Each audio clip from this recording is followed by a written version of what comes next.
Изчаква той да стартира. И старт.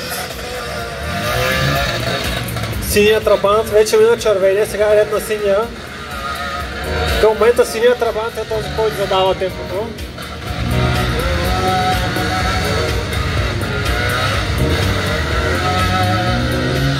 Той Марин постигна четвърто време пред предното минаване.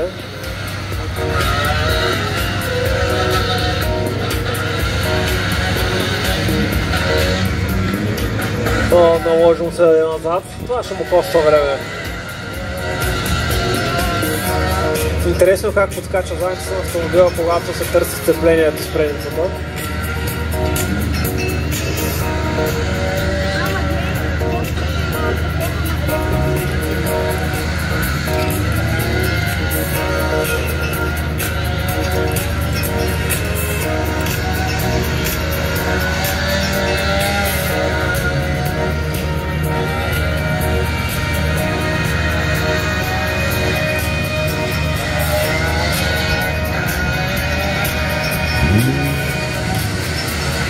Много добре преминава тук. Не знам как се справи с последния по-сложен елемент. Добре, беше много добре. Много събори и Варела.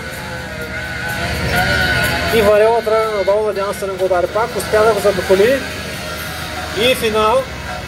1.29.67, 1.29.67.